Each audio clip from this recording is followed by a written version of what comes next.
The day of the jackal. సింపుల్‌గా చెప్పాలంటే ఇది ఒక స్నైపర్ లైఫ్ స్టోరీ. అంటే ఒక స్నైపర్ జాబ్ ఎలా ఉంటది? తన టార్గెట్స్‌ని ఎలా అకంప్లిష్ చేస్తాడు?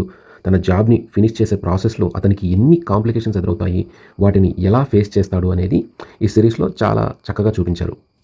Who's the target? మనోడు మామూలోడు గాదు. జస్ట్ నువ్వు టార్గెట్ చెప్తే చాలు. ఇంకంతే ఫినిష్ అయిపోద్ది. ఇంక నువ్వు తడిగుడ్డేసుకొని పడుకోవచ్చు. I just want to know who you are. Eddie our hero 2014లో 'ద థియరీ ఆఫ్ ఎవ్రీథింగ్' అనే మూవీలో ఒక ఫిజికల్లీ ఛాలెంజ్డ్ రోల్ చేశాడు. అతనికి ఆ ఇయర్‌లో అకాడమీ బెస్ట్ యాక్టర్ అవార్డ్ వచ్చింది. ఉర్సల పరిచయం అక్కర్లేదనుకుంటా. 'మనీ హెయిస్ట్' సిరీస్‌లో one of the lead role చేసింది. ఆ సిరీస్‌లో ఫుల్ యాక్షన్. బట్ ఇందులో అంత వైలెంట్ ఉండదు. మన హీరోకి వైఫ్‌గా యాక్ట్ చేస్తుంది. వైఫ్ అండ్ హస్బెండ్ మధ్య ఇష్యూస్ వస్తాయి కదా! అది ఎలా హ్యాండిల్ చేస్తదో అనేది తన role. He's an exceptional assassin.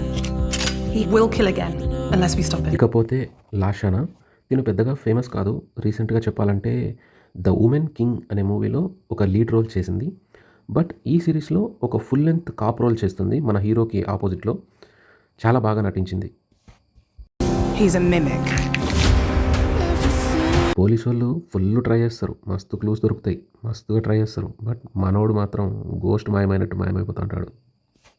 I'm charging you for getting away.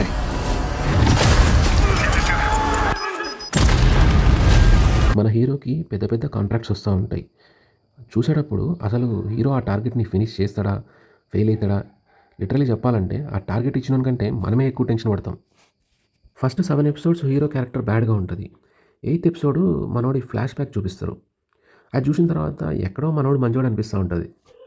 బేసిక్‌గా మన హీరో ఇందులో ఒక బ్యాడ్ రోల్ ప్లే చేస్తాడు. బట్ ఇంట్రెస్టింగ్ థింగ్ ఏందంటే హీరో ఎన్ని తప్పులు చేసినా గూడా వాడు ఇంకా తప్పు చేయాలనే అనిపిస్తుంది. పోలీసులకు దొరకకూడదనే అనిపిస్తుంది. నేను ఇప్పటి వరకు మోర్ దాన్ 220 సీరీసెస్ అయితే చూసినాను. ఈ సీరీస్ అయితే వన్ ఆఫ్ ద బెస్ట్ అని చెప్తాను. ప్రతి ఎపిసోడ్ చాలా థ్రిల్లింగ్‌గా ఉంది. అండ్ నెక్స్ట్ ఎపిసోడ్ చూడాలనే క్యూరియాసిటీ అయితే మనకు డెఫినెట్‌గా కలుగుతుంది. ఇంకెందుకు ఆలస్యం జియో సినిమా ఓపెన్ చేసి ఈ సీరీస్ అయితే స్టార్ట్ చేయండి.